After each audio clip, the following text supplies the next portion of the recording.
All right, before I introduce John Perkins, I guess we have a couple of announcements to make. Tonight's lecture is part of Marlborough College's On the Record series of lectures, presentations, and performances, and is made possible by the Thomas Thompson Trust, which annually brings to campus speakers on controversial topics. We'd also like to thank all the people here at Marlborough that made this possible, especially Lynette Rummel and our president, Ellen,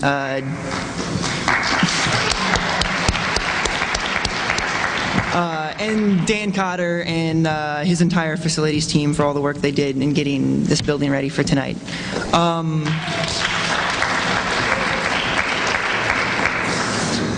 the Record is going to continue this Sunday, May 4th, with a poetry reading by Hayden Carruth at 3 p.m. in Whittemore. And that Sunday, May 4th, will also be the day that we officially celebrate Marlborough College's 60th anniversary.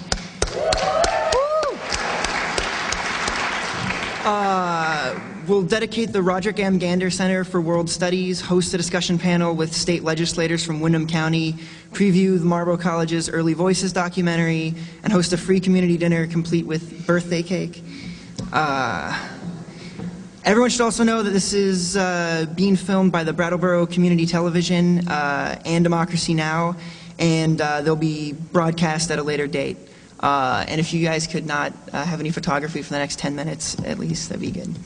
John's going to be answering questions after the talk, and he's going to be signing books outside afterwards if you guys have any questions. So, John Perkins is an activist and an author, best known for Confessions of an Economic Hitman, which came out in 2004 and spent over a year and a half on the New York Times bestseller list.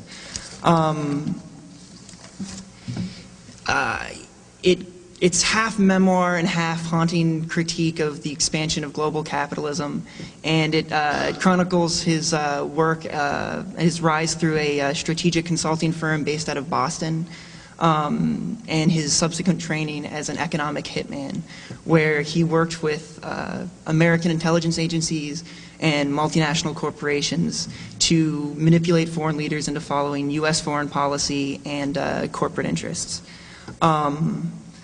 This book, as well as his newest one, The Secret of American Empire, reveals the grim underbelly of modern capitalism and neocolonialism, and the ways in which international economic institutions hide their bid for hegemonic dominance under a liberal smokescreen of structural adjustment policies and modernization.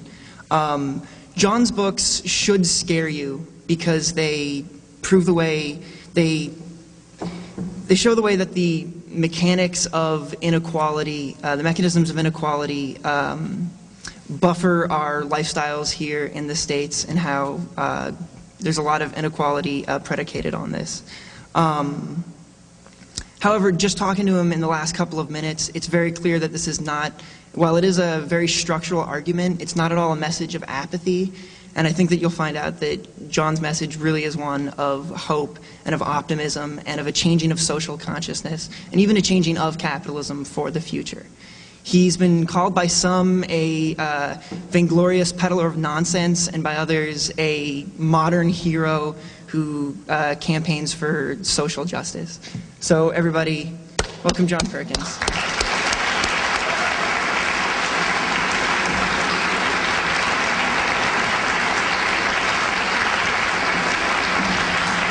Thank you. Thanks very much, Kevin. You didn't say which side of the fence you were on as to how I'm defined. I'd be interested to talk to you afterwards. Thank you, Marlborough College, for having me here this incredible day, and thank you, Lynette and Chris and Kevin and the Thompson Foundation. And especially thank you all for being here. If I had spent the winter here in Vermont this past winter, and there was an evening like this tonight, I don't believe I'd be sitting where you are right now. So I'm very, very deeply appreciative for all of you coming out in this magnificent weather and being here. And I think what we're talking about here tonight is a revolution. Not in America, it's happening in Asia and Africa, and it's happening here at home. and I'm feeling it very strongly, and I'll talk more about that as the night goes on. It's a revolution that's very, very badly needed, because I think we all know that this world is in a lot of trouble today. We all know about global warming. We all know that less than 5% of the world's population lives here in the United States and consumes more than 25% of our resources. We all know about the terrible things that our corporations are doing around the world. We know that there's more slavery today than there's ever been on this planet before. We know that we must turn things around. There has to be a revolution. We have to change this, and we're going to change it. And I grew up just across the river in New Hampshire. And I come from a long line of Vermonters. They go back way before the American Revolution. I grew up believing that Brattleboro and this whole area was the seat of the revolution, or at least one of those seats. That amazing things happened here and just down the road a piece in Bennington and on up the Champlain Valley and throughout this whole region. And this revolution happened not because people were desperate. The farmers that lived in this part of the world were not desperate farmers. They were better off than any other farmers in the world, much better off than the peasants of England where they'd come from. And this revolution didn't happen because the leaders of that revolution were impoverished people. George Washington was not impoverished.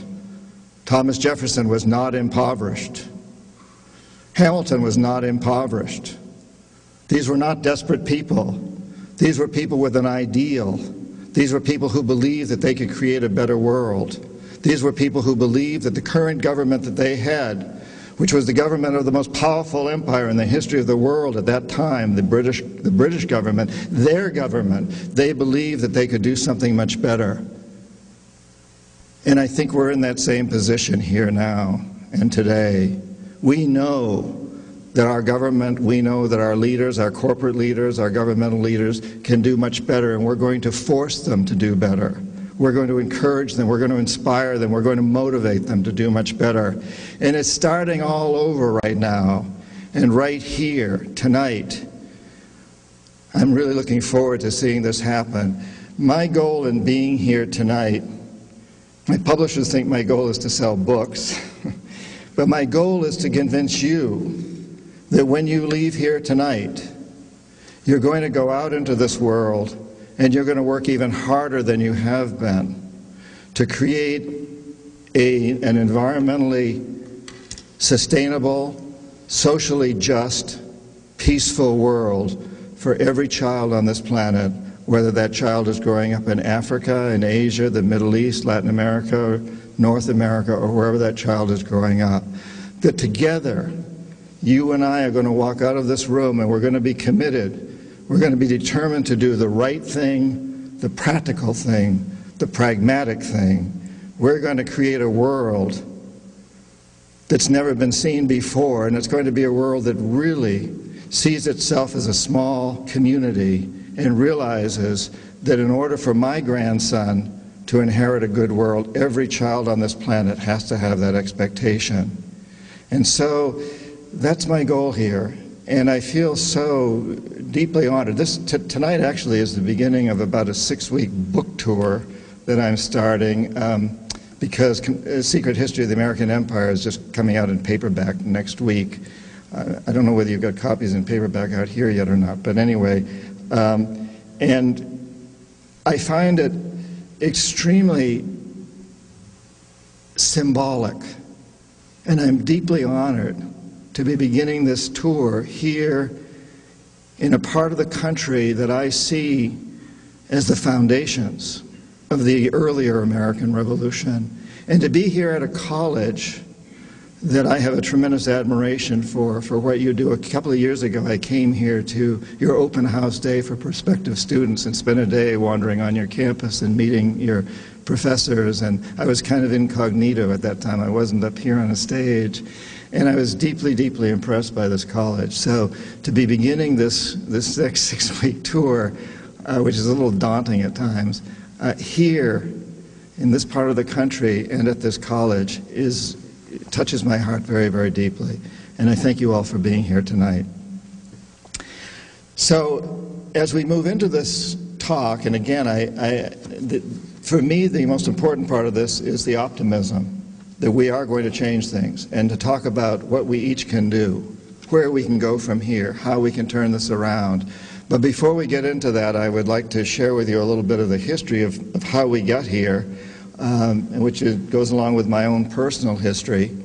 I think it's fair to say that since the end of World War II, and increasingly in the most recent decades, we have managed to create the world's first truly global empire. And it's the first empire that's been created primarily without the military. It's been created by economic hitmen, by people like what I once was. And we work many different ways, economic hitmen, but perhaps the most common is that we will identify a third world country that has resources our corporations covet, like oil, and then arrange a huge loan to that country from the World Bank or one of its sisters. But the money never goes to the country. Instead, it goes to our big corporations to build infrastructure projects, power plants, highways, industrial parks, things that benefit a few very rich people in that country, as well as our own corporations, but don't help the majority of the people who are too poor to buy electricity, don't have the skills to get jobs in industrial parks, don't own cars to drive on the highways. And yet those very people, the whole country is left holding a huge debt so that it can't pay for education and social services and health care for its people. In fact, the debt is so huge by intent that at some point we economic hitmen go back and we say, listen, you owe us a lot of money. You can't repay your debts, so sell your oil real cheap to our oil companies without regard to the environment. Vote with us on the next critical United Nations vote. Send troops in support of ours to some place in the world like Iraq. And in that way, we've created this empire. On the few times when we economic hitmen fail, as I talk about in the books, as I failed in Ecuador with Jaime Roldos and in Panama with Omar Torrijos, then the jackals go in. And these are men, maybe a few women, who overthrow governments or assassinate their leaders. So if I'm unable to bring them around, if the economic hitman is unable to bring them around through legal means, what we do is we use legal means through the World Bank, but it's basically corrupting the leaders of these countries. If we're unable to corrupt them, then the jackals go in and take care of them. So when I failed with Jaime Roldos in Ecuador and Omar Torrijos in Panama, the jackals assassinated them. And if the jackals fail, which is what happened in Iraq, both the economic hitmen and the jackals failed with Saddam Hussein, then, and only then, does the military go in. So this is the first empire in the history of the world that's been created primarily without the military only as a last resort. And I think there's something extremely dangerous about this. It's not just that it's pathetic, it's not just that it goes against all of our most sacred documents. It's extremely dangerous because we claim to be a democracy. And a democracy is built on the assumption that the electorate is informed. And if the electorate doesn't realize what we're doing internationally, if the electorate doesn't understand the main basis of our foreign policy, which is what I've just described, then the electorate is not informed and therefore cannot vote intelligently. And therefore you even have to question whether we're truly a democracy. Forget about Chads, don't forget about them, but in addition, I live today and most of the time, I still have a place in New Hampshire, but I spend quite a bit of the time closer to Latin America, living in Florida, Palm Beach, Florida, where we have a record of lousy elections, Palm Beach County. But I think more important than whether the last elections were stolen, whether the electoral system in terms of the machines we use to vote are working, even more important than that is the basic question: do we the people, we the voters, have any idea what we're voting for? And in the field of foreign policy, in the field of the World Bank, in the field of international finance and foreign aid, we don't, in general. And that's changing. Since I've been on this road tour, since Confessions came out in 2004, I've been pretty much traveling around a good share of the time during these last 3.5 years. I've seen a tremendous change. We are awakening. We are growing in our consciousness. And that gives me great optimism.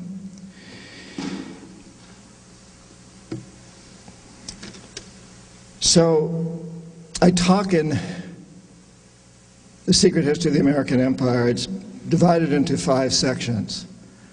4 of those sections regard 4 of the major areas of influence in the world today: Latin America, Asia, Africa, and the Middle East, and talk about the problems in each of those areas, which are quite different in the different areas, the opportunities in each which are different, but come down to point out that in the end, they're all coming together. We're really understanding that we're one world in this process. And the 5th section of The Secret History then deals with how, as we come together, we must move into changing that process, what we each can do, what you and I each can do to make this happen. And I don't have time tonight to go into all the 4 areas, so I'd like to talk primarily about Latin America tonight and then move into what we each can do. But Latin America today is the leader in the revolution. Marlborough College will be the leader here, but Latin America has taken an incredible leadership. In the last 4 or 5 years, 9 countries in Latin America have voted in the president who said no more exploitation by foreign corporations. These presidents have said the profits from Ecuador's oil must benefit Ecuador's poorest people. The profits from Bolivia's gas must benefit Bolivia's poorest people. The most recent of those elections was just last week in Paraguay. Paraguay, been run by Stroessner, an ex-Nazi. For years it was a neo-colonialism stronghold, and the election there was just won by a man who's known as the Bishop of the Poor. He was a Catholic bishop, had to drop out of that in order to run for politics, but he was the Bishop of the Poor. And we've seen now these countries represent more than 80% of the people of South America. And they have gone through a democratic process, every one of them, peaceful, and voted in these amazing men and 2 women in Chile and Argentina who have promised to help the poorest of the poor, to use local resources to do this. They've said, we do not want foreign aid. We don't need help. We have the resources. We just need to have the right to use those resources for our people. No more exploitation by foreign corporations. And I also want to say that during most of my lifetime, every one of these countries was run by a brutal dictator, a Washington puppet. Not anymore.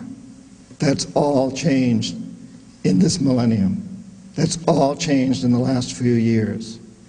And one of the reasons it's changed is because very diverse groups have come together to recognize that they have one common interest, and that is to create an environmentally sustainable, socially just, and peaceful world for themselves and their offspring in each one of these countries.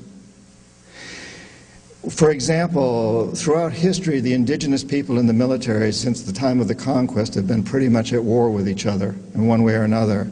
In Ecuador, in Bolivia, in Nicaragua, in Venezuela, and throughout the hemisphere, these 2 groups have come together. And they brought in the candidate who's promised to do something better. And in each time, this candidate has been up against an opposition who was supported by Washington. And in each time, the opposition candidate, the people's candidate, the anti-exploitation candidate has won. And I think this tells us something magnificent about this world we live in. If these diverse groups in Latin America that have been at each other's heads for so long can come together, then Sunnis and Shiites and Israelis can also come together to serve the best common interests of the Middle East. And the various diverse groups in the United States and in India and in China and Tibet can come together. We must see to it that that happens. And the leadership is being shown. A model has been developed in Latin America. So I think then we can look at something very, very positive that's happened in very recent history. And unfortunately, most people in the United States don't even know that this has happened. Most people don't know who Rafael Correa, the new president of Ecuador, is, or Evo Morales is, or Bachelet, the woman president of Chile, or Kirchner, the woman president of Argentina. These are not familiar names to many of us. I think in this room this is maybe an exception. And a guy like Rafael Correa has this PhD in economics from the United States. He speaks fluent English. He speaks it better than I do. He also speaks Spanish, and he speaks Quechua, the language of the indigenous people. And when he was elected president, his coronation occurred in a circle of shamans, indigenous shamans, in a little remote indigenous community outside Quito in the high Andes of Ecuador. He chose to go back to the indigenous people to legitimize his presidency. An amazing moment. It didn't make the New York Times, or a very, very small blurb one day, 3 days later on a back page. But we know it, and we can learn from it. It's an incredible time that's going on in the world today. And what I'm seeing happening in this country is phenomenal, I have to tell you. And I'm sure there's a lot of skepticism out there. I'm sure these current elections are discouraging a lot of people. I find them rather discouraging, that the candidates don't seem to be willing to talk about anything except what people running for president of third grade might talk about, which is, who tied their shoe wrong. That's a joke. You're allowed to laugh here tonight. Very serious audience here in southern Vermont. Yeah.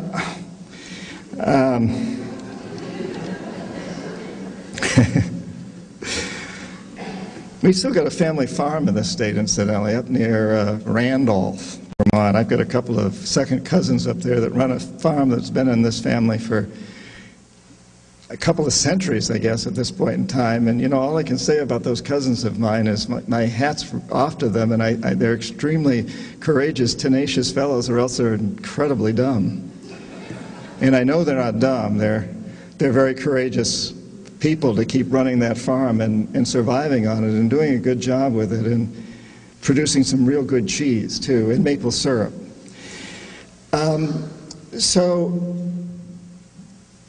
So I lost my train of thought. I know, there was a little joke there. So as we move into this new era, as we feel what's going on around us, as we experience these feelings that we have around the election, around the global warming that we're pretty sure is happening despite the tough winter you guys just went through, it's easy to be discouraged. But last week, I was speaking at the Seattle Green Festival, first time they ever held one in Seattle. I spoke at the one in Chicago a year ago. We had 45,000 people there. The first one in Seattle, they were expecting maybe 10,000. I think they finally decided they had 30,000. I haven't even seen the latest figures. And it wasn't just that there were a bunch of pretty good speakers, but all out through there was this huge marketplace. People, entrepreneurs, who were coming up with incredible new products that have all been vetted by the Green Festival to be green, to be socially and environmentally responsible. And it just amazed me as I walked through this place to see what people are working on today and producing. We really are walking our talk, a lot of us, and I know it's easy to get discouraged, but when you see things like that, you realize that the human spirit is indomitable and what we're able to create. And none of us is doing it perfectly at this point in time. I flew on an airplane and I drove in a car to get here. That's not exactly a small carbon footprint. But I'm hoping I'm offsetting that, in addition to buying my carbon offsets, by talking to you tonight. And we all have to look at that balance. Amazing things are happening today.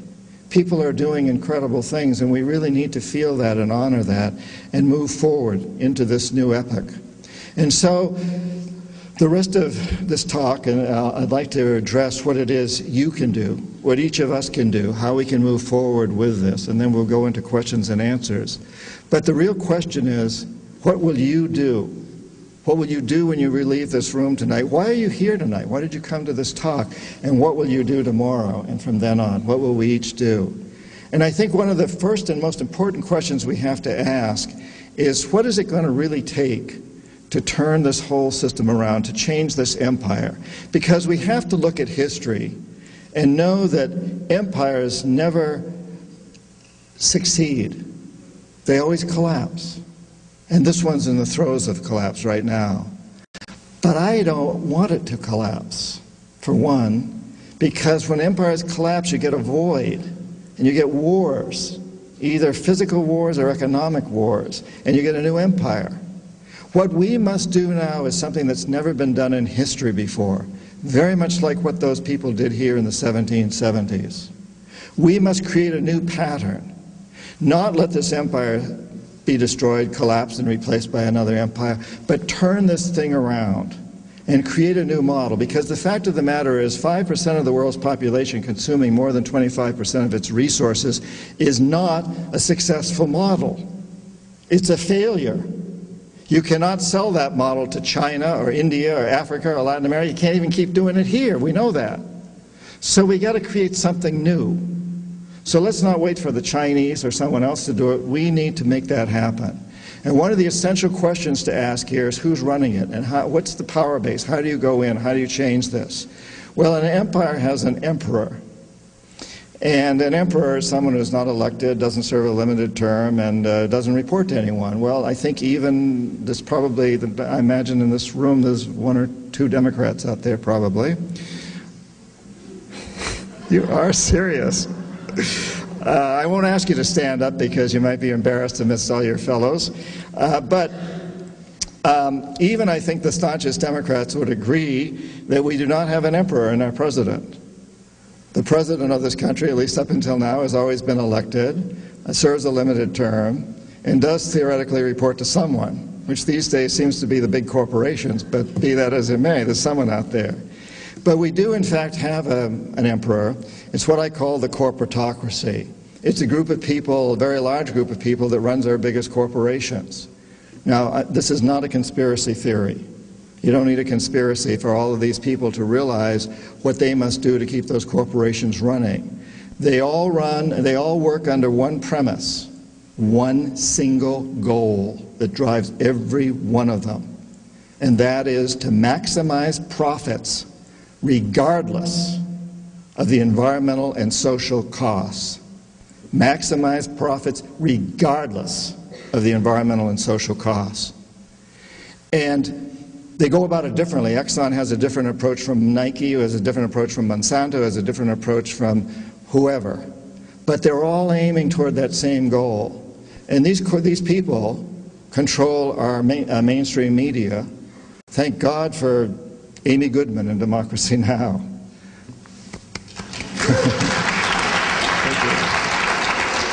Yeah. Who's filming us right now, so you better clap. Little enthusiasm out there. But they control our mainstream media either through direct ownership or through their advertising budgets. They control our government, our politicians, because no politician can be elected these days without a lot of money. And most of that money comes from one way or another through the corporations. And so the corporations very much are in charge. And a few people run these corporations, what I call the corporatocracy. And again, this isn't a conspiracy theory. These people don't have to get together to conspire. They're all they know what the goal is out there. It's to maximize profits, regardless of social and environmental costs. And so they move in this direction. So how do we change this system? Oh, and incidentally, like emperors, they're not elected, they don't serve limited terms, and they don't report to anybody. They'd like to tell you they report to their boards of directors, but they're all on each other's boards, and they just rubber stamp each other. So how do we change this? Well, I think in a way we're extremely fortunate, because what we have today is an empire that's not been set up by the military. It's a commercial empire set up by economic hitmen. We don't have to defeat it militarily for the first time in history. Unlike our ancestors here in this valley before us, we don't have to pick up our flintlocks and go to war. Isn't that nice? We change it the same way that our neighbors to the south in Latin America and those 9 countries down there have changed it. We change it by the way we shop. We change it by the way we vote to a certain degree, but we have to recognize that no matter who gets elected president in this next election, that man or woman cannot do it by herself or himself. They need us out there. We must be the ones to do it. We have to be the ones to do it.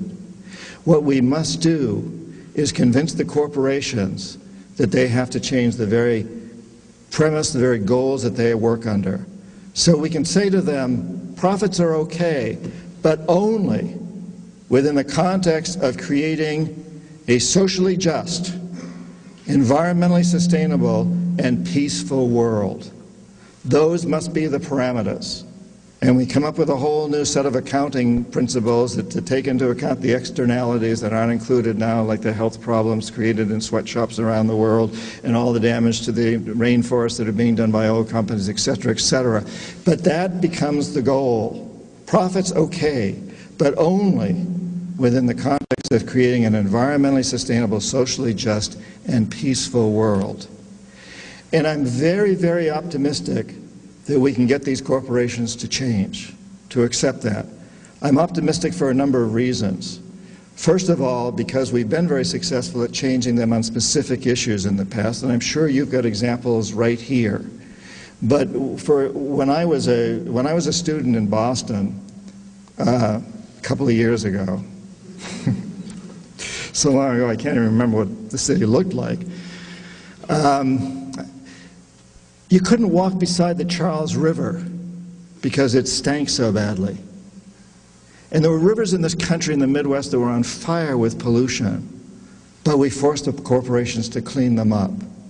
We were destroying the ozone layer with aerosol cans, but not anymore. We forced the corporations to open their doors wider to women and African Americans and other minorities. Kentucky Fried Chicken and McDonald's got rid of trans fats in their foods because we demanded it. And Tyson's Chickens just got rid of antibiotics in their chickens because we demanded it. We've done many, many other things. We've had a tremendous ability to turn these corporations around when we've decided that we want to do it. And now we just have to ratchet that up a notch. We can still go after some of those individual and specific issues, but the more important one is to send the message out to these corporations that they will not get their charters unless their main goal is to create a sustainable, just, and peaceful world. And we're not going to buy from any of the ones that aren't doing that. There's plenty of alternatives. I saw them at the Green Festival. I know Brattleboro's full of them. Vermont's one of the leading states in encouraging entrepreneurs in this area. There's a lot of alternatives to Nike and the others that use sweatshops. And so we must send that message out loud and clear, and we can bring these people around. Another reason I'm optimistic is because I know a lot of corporate executives, from CEOs on down. I have never met a corporate executive who wants to see Florida sink beneath the ocean, or who wants to see the ozone layer destroyed, or who wants to see more terrorism around the world. Every executive I've ever met wants to create a better world for his or her children, grandchildren, nephews, and nieces. There may be exceptions. There may be pathological personalities out there running our corporations, like I think Enron had a few of those. But I'd like to suggest that they're probably about the same proportion as in the general population. What is it? They say 1 out of every 15 people or so is a pathological personality. So, God, we got quite a few of this right now. Probably the same is true of corporate executives. Watch out for your neighbor. Corporate executives are human beings like us, and they're looking to do the right thing, in my experience. And I want to share with you a little story. How many people here know of Rainforest Action Network? Okay, well, a few more of you need to, but a few years ago, Rainforest Action Network went after Mitsubishi, which at the time was considered the worst cutter of rainforest trees. Most people don't know that about Mitsubishi, but it's a big conglomerate. And Rainforest Action Network's never lost a campaign. They've tackled giants. Boise Cascade, and Citicorp, and Home Depot, and Kinko's, and McDonald's, and they've always won every single campaign. They went after Mitsubishi, and it became very contentious, a battle between the founder of Rainforest Action Network, Randy Hayes, and a senior executive at Mitsubishi. They locked horns. In the end, Rand won, as they always have, and got Mitsubishi to sign off on this agreement. And a few months later, I happened to be at a meeting where both of these men were there, a small meeting, about 30 people in California. And it was interesting to watch, and this meeting began Friday night. On Saturday morning, I was watching these two men who'd been clashing for so long. And I saw at one point they were both headed for the coffee urn, and they saw each other going for the coffee urn, and they both, bounced away real quick, like, magnets. And they avoided each other. Saturday night, Randy Hayes and I decided to go up to a hot tub on the top of the mountain nearby, and there was almost a full moon over the Pacific that night. We decided to take a six-pack of beer up and go into a hot tub and exchange wild stories about our escapades in the Amazon, where we both spent a lot of time. So we head up there, and we get to the hot tub, and there's already somebody in it. The Mitsubishi executive, with his six-pack of beer. And I don't think he wanted to, but what could he say except, "Oh, come on in, guys." So Randy and I stripped down, and there's a full moon coming over the Pacific, and there's a couple of six-packs of beer, and we get in this hot tub, and we're naked. And I'm the only guy in between these two arch enemies. They've been ready to kill each other for months up until now, and I'm really wondering what the hell's going to happen next. Well, what happened was fascinating. And not too long after that, after a couple of beers, I suppose, the Mitsubishi executive raises his can of beer, and I'm sure it was Long Trail or BBC or one of these beers from here. They carried out to California. But anyway, he raises his can of beer, and he says, "Randy, I have to thank you. I have children. I hope to have grandchildren. I want to take them to the Amazon and the great forests of British Columbia and the Green Mountains." And a lot of other executives at Mitsubishi felt the same way. But we didn't dare do anything. We were just afraid we would lose our jobs if we rocked the boat. Until you and your people picketed us. And you and your people made our executive committee become aware that something had to happen. And then we could really move in and do the right thing. So I thank you, Randy. And I submit to you that all over this country, all over the world, there are a lot of executives in that same position. They want to do the right thing, but they're all operating under the assumption that they have to maximize profits regardless of the environmental and social costs. We need to convince them otherwise. We need to turn that around, and they're ready to be convinced. And incidentally, at that time, Rainforest Action Network operated on a budget of $2 million a year. They had 20 employees. And it doesn't take a lot of people to make this happen. You could get out there, just this group of people right here, around the clock. You could block Route 91 out here, I-91, and create a lot of havoc if you decided to do it. Don't say I suggested it. So I think this is a very, very doable thing. I think we're in an enviable situation today. We live in a real small planet. When I was an economic hitman in the 70s, it would take me 3-4 days to make a telephone call from Jakarta, Indonesia to Boston. Today it's instantaneous. Today you can send a whole book from the deepest part of the Amazon by internet to any place in the world. We're a very, very small planet. As I look out over this room, I dare say that probably just about every country in the world, and certainly every continent in the world, is represented in one way or another here by some item of clothing, by a person, by a piece of jewelry, by something. We're a very, very small, interdependent planet. We have tremendous communication. And this puts us in a position to really, really affect change, to create something that's never been done before in the history of the world. You and I can each do that. We're in that position. And so the final question to ask ourselves, and then we'll move into your questions and answers, and the final question to ask ourselves is how can we do it? How can each of you as an individual do this? What is it you can do?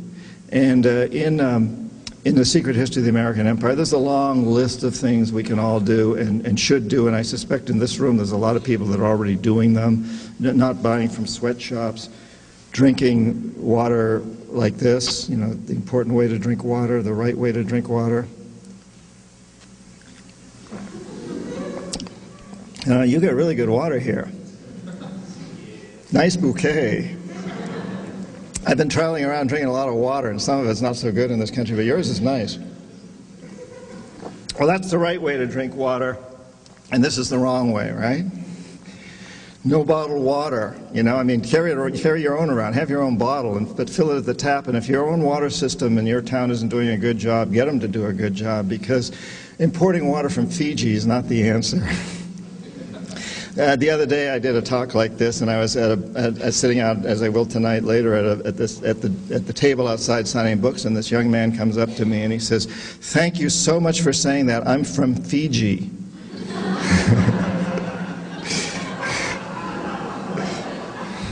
And he said, "We're a dry country.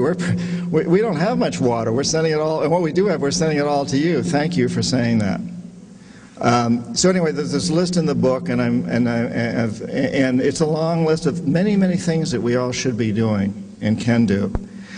But I think beyond that, there's something very important, and that is that each of you has passion, and each of you has talent. And so what's most important is that you use your talents to follow your own passions. Because if we don't follow our passions, we're probably not going to be successful or stick to it very long anyway. So we're all different that way. I mean, I have a passion to write and hopefully some talents. So I use them that way. But whatever your passions are, follow them and your talents. And there's so many examples of how we can take that path. You know, if we can all take different paths, but if we're all headed toward the same destination, and that destination is to create an environmentally sustainable, my mantra, socially just and peaceful world, then we can all take different paths headed in for that same destination, and we will get there. I am so often struck by what happened here in the 1770s. I think it's a great inspiration for where we are today. And I'm so often struck by the fact that George Washington did not write pamphlets. And Tom Paine did not try to lead armies. Thank God. Paine followed his passion as a writer, and Washington followed his passion as a leader of men. And they took very different paths, and their wives, or at least Washington's wife, took a very different path and was very influential in this. But they were all headed toward the same destination. And we too can move in that direction. And there's so many examples. I mentioned all these people at the Green Festival. I mentioned a lot of the entrepreneurs here. In my book, The Secret History of the American Empire, I talk about a young couple who comes from this area, lives here now, that spent time in Africa as Peace Corps volunteers and created a nonprofit organization called Ecoval Mali, which is aiming at helping the small farmers of Africa, of Mali and of Africa. And I think, Cindy and Greg, are you here tonight? If you are, would you stand up? Hi. Fantastic.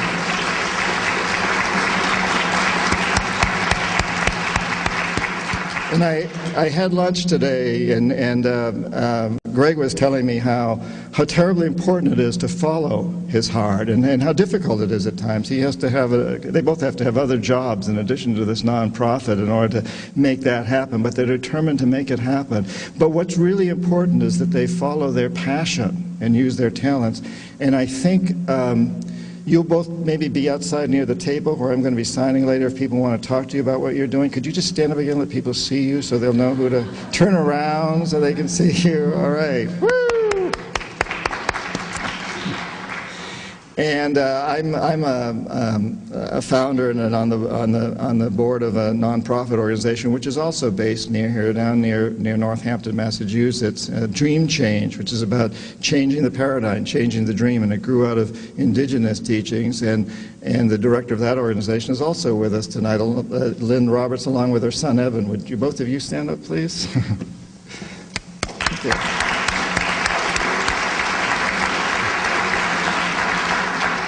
And I single them out. This room is full of people like that. I know that. I know there's a lot of you out there, and it's always a little risky to single anybody out. But I do that simply to point out again that these are two very different routes, and there's many other different routes. Like the people that are a good friend of mine who's making organic recycled hiking boots and bags, and people that are doing all the amazing stuff with food that goes on here with local farmers. There's so much that's going on in that way. But once again, encouraging you to follow whatever your passion is and use your talents to make that happen. And I think it's important, though, to always recognize that part of the goal here has to be to change our corporations. It has to be to get our corporations to redefine their goal as being they can create profits, but only if it's headed toward an environmentally sustainable, socially just, and peaceful world. And I'd like to just talk a little bit more about that. I just recently returned from Nicaragua, Panama, and other parts of Latin America. And one of the reasons I was there in Nicaragua is I was with a group of very wealthy philanthropists from the United States who want to invest philanthropically. In other words, they're not looking for a rate of return on their capital, but they want to invest in small farmers, the campesinos. They want to help the campesinos develop an organic food industry in Nicaragua. They want to support the Ortega government there, which is not supported by the U.S. government, and they want to support the people there trying so hard to make a new life for themselves, and through organic farming. And part of this team includes a founder and also the president, two separate people of Whole Foods, who were interested in buying the produce from them, and the Omega Institute up here in Rhinebeck, New York, that's also interested in buying from them. And so there's a whole system set up. But I made several trips to Nicaragua looking at this, and one of the discouraging things is that you find in Nicaragua that a great deal of the agricultural land there has been destroyed by U.S. corporations, by Chiquita and Dole and United Brands, or United Fruit formerly, by their pesticides and insecticides and so on. But that land can be cleaned up. And the huge lakes, Nicaragua has two huge lakes. You can't see across them, Lake Managua and Lake Nicaragua. And they have a tremendous water supply, which is a very valuable resource for the future, as we all know. They're horribly polluted. But there's a boat you can buy for $40 million that cleans water very nicely. And there's tremendous opportunities. And I'm so struck as I'm in these places by the possibilities of creating a new economy. So what if a small percentage or a large percentage of our military budget went to paying the very same corporations that today are making weapons to create the means to clean up the farmlands of Nicaragua and the waters of Nicaragua, and the farmlands of Africa and Asia, and the waters and the air? What if we determined to build an economy not on death and war as our economy is currently structured, but rather on life and on creating a better world for every child on this planet? What if we made that decision? Is that such a remote possibility? I don't think so. I think it's something we can do. And I think it's something we should insist that our presidential candidates in this next election that's so close upon us now talk about, rather than who ties their shoe wrong. Let's get them to really talk about these issues. Let's create a new economy together. Let's insist upon that. And you have tremendous power every time you shop. And again, I feel here in this part of Vermont, this part of the country, I'm kind of like, I'm preaching to the choir. But sometimes the choir doesn't always sing. So it's good to preach to the choir too. I don't always sing, I know, we all make a lot of mistakes. But we have such tremendous power. You have incredible power, much more than you're probably willing to admit. But you have incredible power.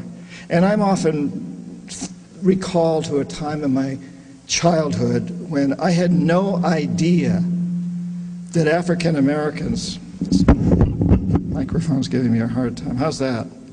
I had no idea that African Americans had to ride on the back of a bus in parts of my country until Rosa Parks showed me that.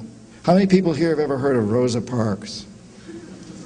Okay, well, who the hell was Rosa Parks? Yeah, she's you. You can ride on the front of a bus. Now, what's also interesting is that in Montgomery, Alabama, where that happened, shortly after that, a group of church people got together and they started an organization because of Rosa Parks, and they elected as president of that organization Martin Luther King Jr. Rosa Parks, in a her own way, brought in Martin Luther King Jr. And she had been connected with the civil rights movement for a long time. It's not true that she was just a tired woman who wouldn't give up her seat on the bus. She'd had a lot of background, as we all do. But you are Rosa Parks. You can ride on the front of a bus. It may take a little courage, but you can do it. And when I was a kid growing up in New Hampshire, I had no idea that the DDT that we were spraying on the swamp out behind our house to kill mosquitoes was also killing insects and fish, until Rachel Carson wrote Silent Spring. How many people here have heard of Rachel Carson? Okay, great. And Rachel Carson, with that one book, started an entire global environmental movement. Who was Rachel Carson? You're Rachel Carson. You can do that. And, you know, Jack Woodbury and Mrs. Schneer and Richard Davis. How many of you people have heard of any one of those people? Richard Davis, Jack Woodbury, or Mrs. Schneer? Anybody? Oh my God. I can see a couple of hands. You must have heard me speak before. They were teachers of mine. Mrs. Schneer was my third grade teacher, Jack Woodbury was a high school history teacher, and Richard Davis was a high school English teacher. They totally changed my life. Mrs. Schneer, third grade teacher, taught me to stand up to a bully, kick him in the shins and run like hell. But it changed him. He no longer bullied me. He became my ally. If it weren't for Mrs. Schneer and Jack Woodbury and Richard Davis, I would not be standing here before you tonight. I'd be quaking in my boots, you know. And they don't know this. They don't know what an impact they've had. My books have now sold millions of copies in, I don't know, more than 30 languages. And Mrs. Schneer, my third grade teacher, has to take all the credit for that, or a great deal of it, and I'm serious. You have no idea how you're impacting people every single day, every day. And every time you shop and every time you eat, we have such incredible power, whether we're a third grade teacher or whether you're a dentist who, you know, when you got the drill in somebody's mouth, you convince them how to vote next time. Whether you're a carpenter or a plumber or a housewife, retired. I see some people I suspect may be retired out there.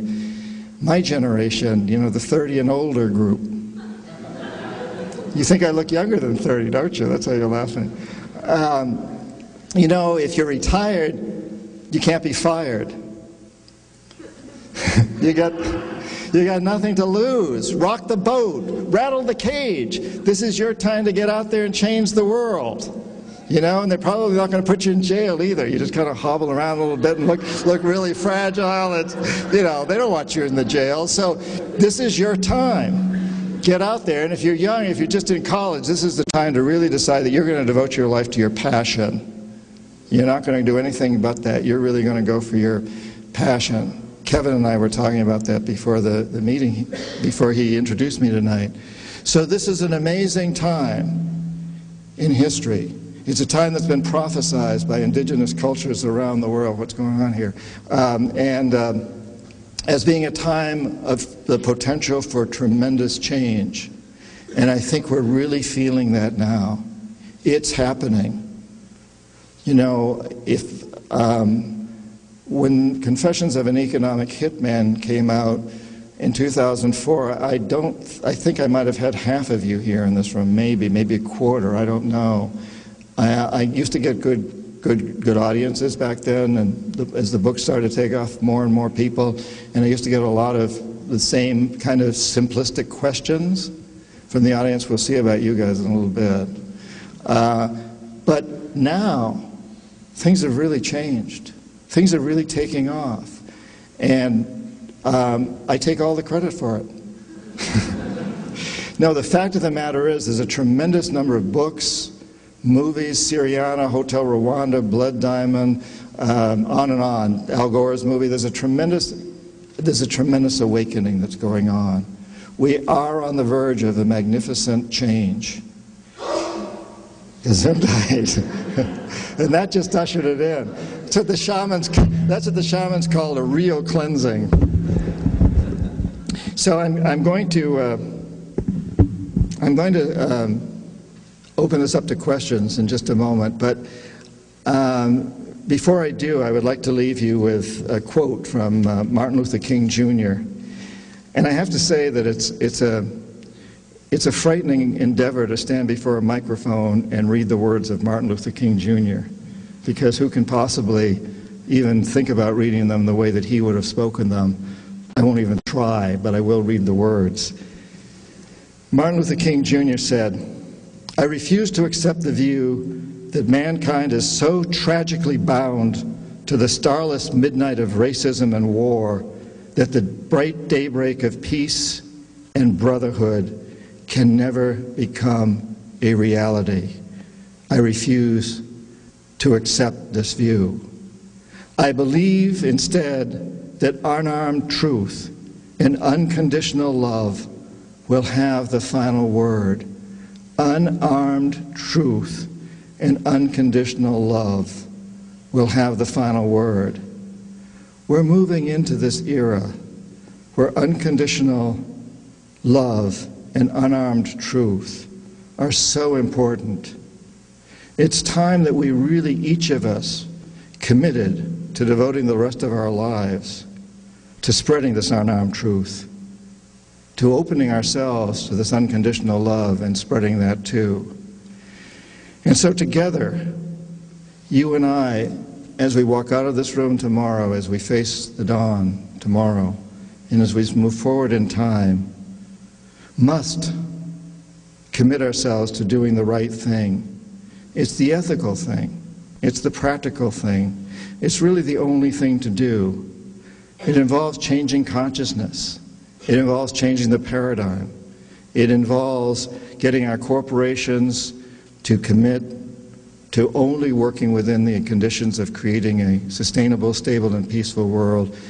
It includes each and every one of us committing to following our passions, using our talents to realize those passions, and always having those passions aimed at that destination of arriving at an environmentally sustainable, socially just, and peaceful world. And I know that as we leave this room and march out together, we will make this happen, just as those people back in the 1770s created a magnificent change. And I very much look forward to doing this with you. And I thank you all for joining me in that process and for being here tonight. Thank you. Thank you.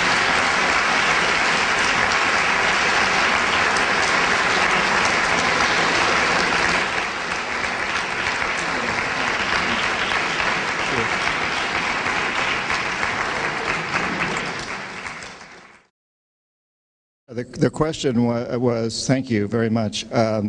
You know, assuming that we can turn the corporations around, and I've been asked to repeat these questions for everyone and also for the Democracy Now! People.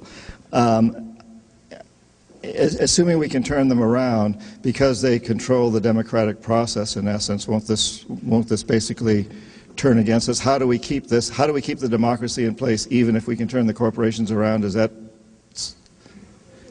how do we, the people, determine our livelihoods? You know, the corporations are totally dependent on us to buy everything they make. and to work for them. They can't do anything without us. And huge corporations have gone down, no longer exist. For example, does anybody out there remember what the big international corporation that brought down Salvador Allende, the president of Chile, what was the name of the corporation? Well, Anaconda was involved, but there was another... ITT. Thank you, yes, International Telephone and Telegraph Corporation. And Harold Janine was the chairman of the board. He's on the cover of Time magazine. He was one of the most powerful men in the world at the time. Who's ever heard of ITT today? It exists, but it's a very, very small company, and yet it had the power to bring in the CIA and take out Salvador Allende and kill him, essentially. And, you know, Pan American Airlines used to be a very powerful company. It doesn't exist anymore. There are a lot of, you just go on and on with the list. They're terribly dependent on us. You know, it's the corporations that have changed democracy. It's not Congress. Congress is beholden to the corporations, as is the president. And the president's also beholden to Congress to a certain degree.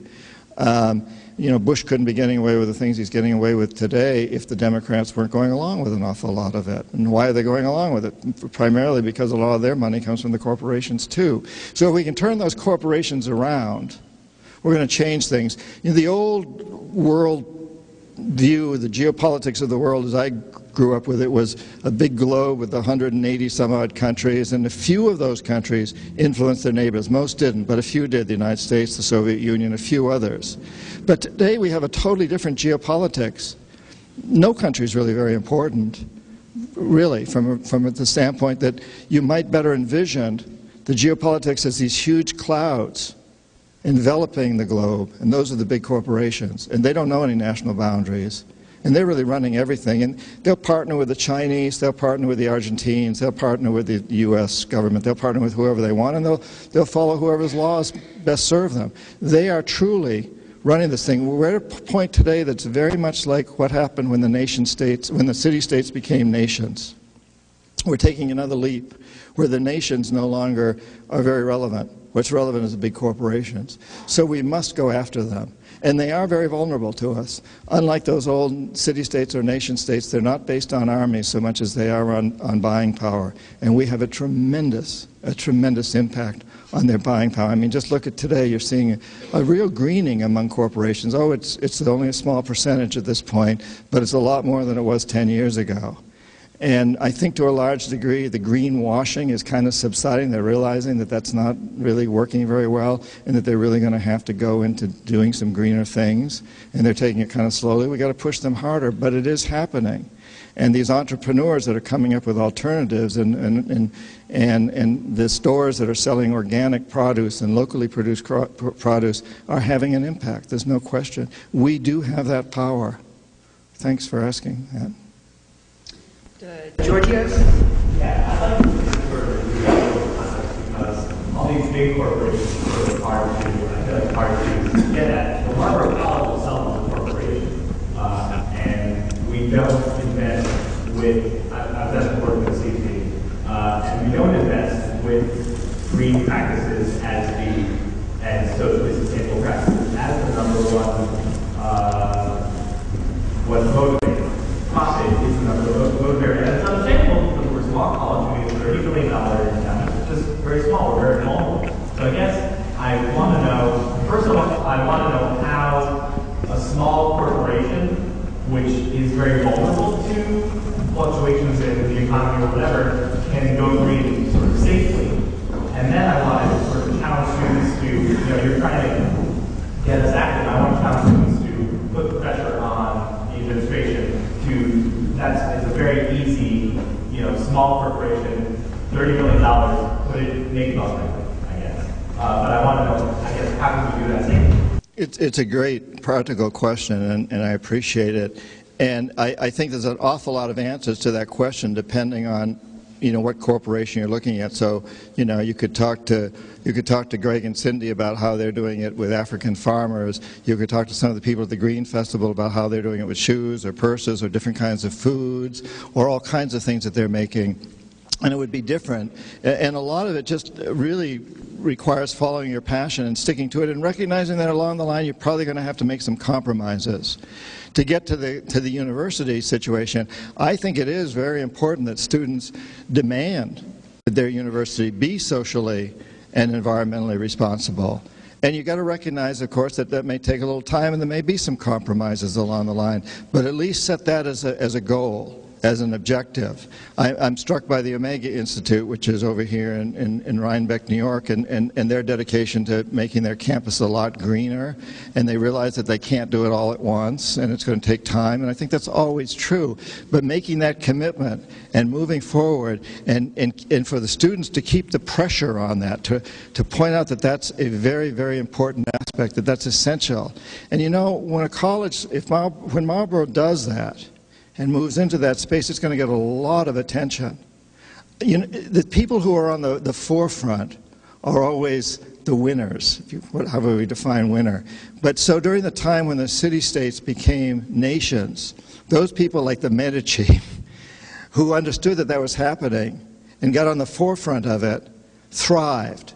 And so today a college like Marlborough can cut a tremendous place out for itself and become very highly recognized if it's willing to move into that forefront. And it has to do it carefully, and it has to do it strategically. And I would suggest that, you know, the college and student body work together, some sort of committee to really look at that, and maybe it becomes part of the course curriculum, to really look at how you can do that in a way that will not sink the college, obviously, because that's no good. You've got to be sustainable on that level too, but in a way that's truly, truly significant. And once that commitment is made, the solutions will come forward. They always do. I'm totally convinced of that. When we commit to doing something like that and following our passions, and we could put our talents, and you've got lots of talent in all kinds of regions in this university, in this college, when that commitment is made and those talents come together to realize that commitment, it will happen. And it will set a model for the rest in a very similar way to what's happened in Latin America, which is setting an incredible model. And that hasn't been easy for them. Thanks.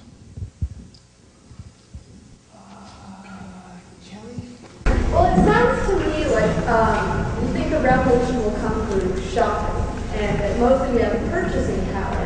And so I'm wondering, for all the people who don't have enough money to buy greens, what are they supposed to do? That's a question, it's a good one. I've heard it before.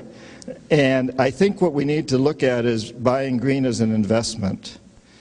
And I'll give you an example. My daughter, who's 25, works for a nonprofit organization, doesn't make a lot of money, just had a baby. He's 7 months old now. And she's very, very environmentally conscious and socially conscious.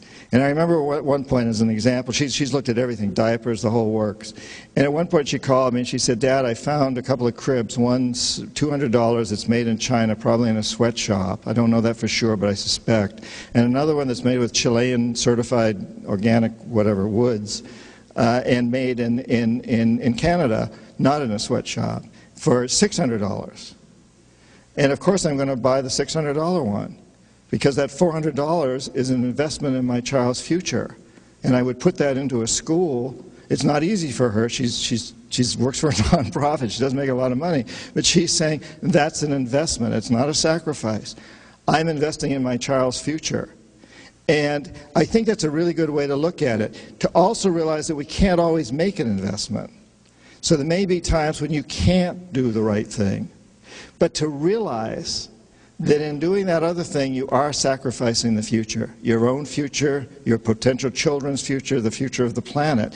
There's a sacrifice that's being made by not doing the right thing, and you may have to do that from time to time.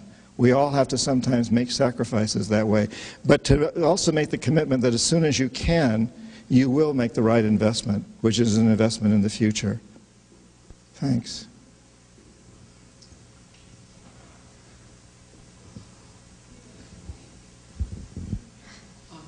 Can you talk about the current world food crisis and how the policies of the empire led to this, and what solutions you see to get us out?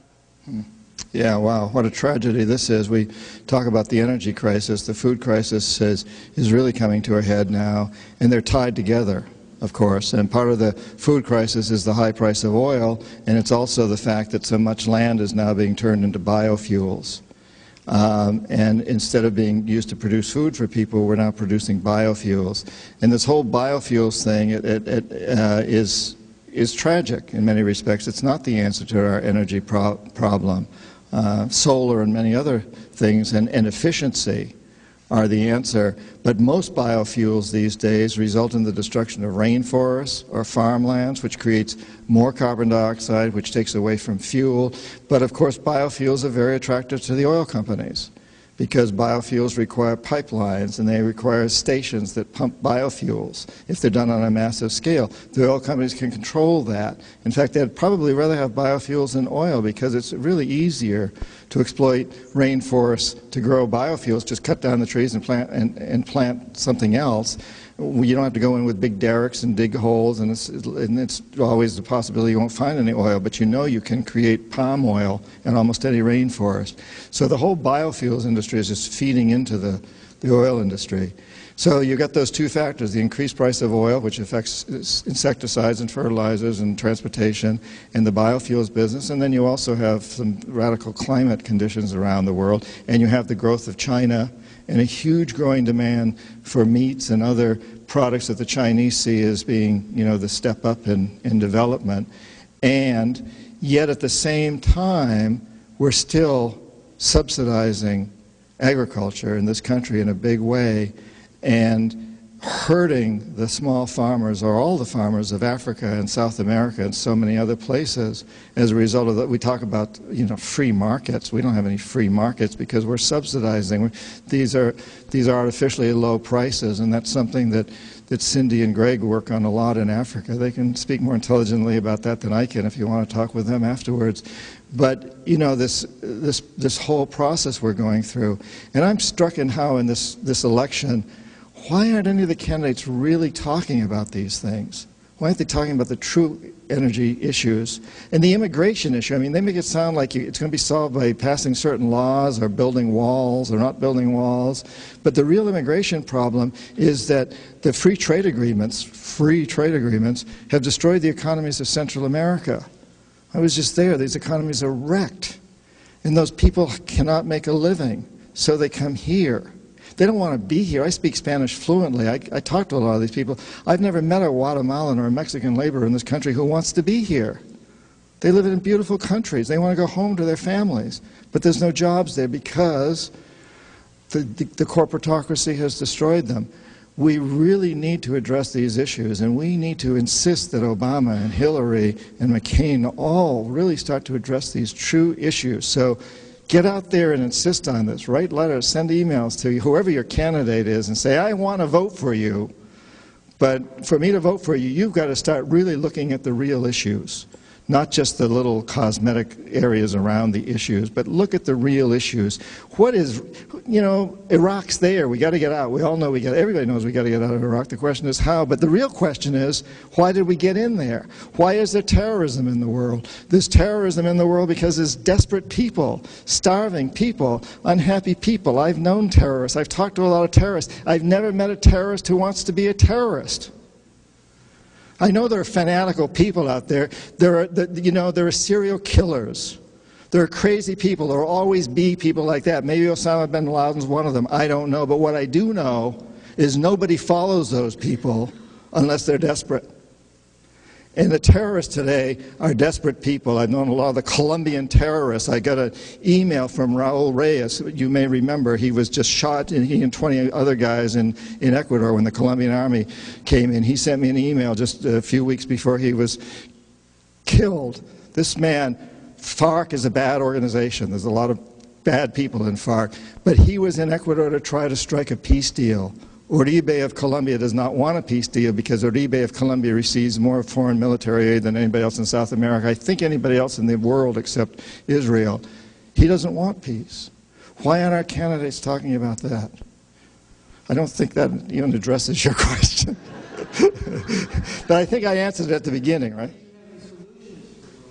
Yes, we have to get the word out there, and we have to insist that our corporations change. For example, Coca-Cola is doing very bad things in Colombia. Don't drink Coca-Cola, and tell them why you're not drinking it, because, you know, they're behind killings in Colombia, and we can't prove that the actual Coca-Cola corporation is, but a lot of strange things are happening. And, you know, let them know why you're not going to buy Coca-Cola. Let Nike know that even though they're becoming greener, and they are, you still don't like their sweatshops, and you're going to buy from somebody else who doesn't have sweatshops, even if it costs a little more, and let the people you buy from know why you're buying from them. The solution is that we have to talk to each other a lot more, and we have to follow our talk with our actions, and we have to let those people know why we're doing this. They're human beings. They don't want to be rejected. How many people here like being rejected? Okay, they don't either. So start rejecting them. Thanks. We got a lot of problems in the world, overpopulation, overpollution, and so on and so forth. How do we change all that? It's a great question, and I think I have to say at this point that having written these couple of books which have become good sellers, and I stand up here and talk, and I encourage everybody to go out and do your thing, I'm not pretending to be God, and I don't know a lot of these answers. Good. Then why are you asking me a question like that? What I want to challenge you to do is just because I don't have a beard, is find the answer to that. That's your passion. My passion is writing these books. It's challenging you to ask that question, and I don't know the answer to it. The population problem is a huge one. First of all, we have to address it. And it's almost, you know, people just don't talk about it. You know, it's the skeleton in the closet, that you go to all these conventions and people don't talk about it. I think it's important that you get people to talk about it. And so I really, you know, it's your passion. Get out and really delve into that. And I'd just like to suggest that to all of you, you know, challenge you with that yeah, I don't pretend to have a lot of these answers. I'm a writer, as I said. That's where my passion is, and inspiring. But there's a lot of people here that have a lot of answers to these questions, or the beginnings. And if you think you have an answer, if you have a suspicion, if you say to yourself, why don't they do it this way, then you're on the right track. Oh, that is a very good answer, that if you have the ability to grow your own food, do it. But there's a lot of people in Harlem and in Roxbury and in many other parts of our big cities that will have a very difficult time doing that. Yes. That's right. So we have to help figure out that answer. And I think if we continue to push toward an environmentally sustainable, socially just, and peaceful world, if we all set that and we take these different routes and work toward helping them, you get the answer for you, but work toward getting it for other people who are less fortunate than you and don't live in Vermont. I'd really encourage you to do that. You mentioned NAFTA earlier and the negative effects, NAFTA and CAFTA and the negative effects that they collectively had for Central America. How do you feel about the Zapatistas in southern Mexico?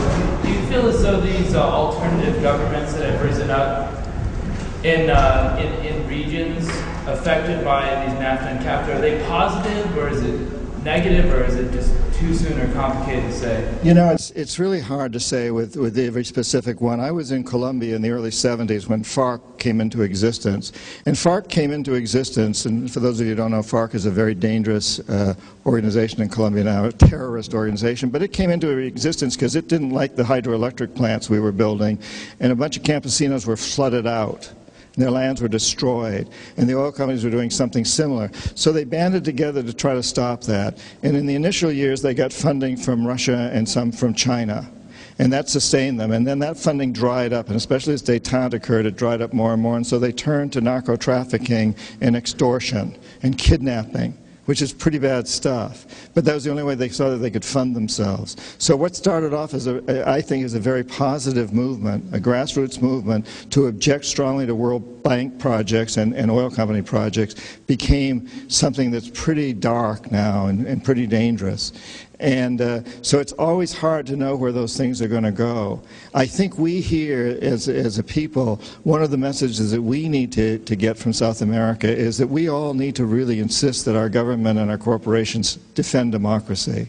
So right now, these countries, these 9 countries today in Latin America, 8 are in South America, 1 in Central America, and Guatemala and Mexico are kind of, they waver a little bit in there. It's not quite clear where they're going. But I think we all need to support these democracies, and we need to insist that our country and our corporations support democracy in these countries and all around the world, even when democratically elected presidents threaten to rein in our corporations and cut down on the billions of dollars the chief executive offices are making. We need to insist on democracy, and so I encourage you, to get out there and talk about this more, write about it, write to your congresspeople, talk on the radio. Yes. Yes. Ultimately, it is going to do it.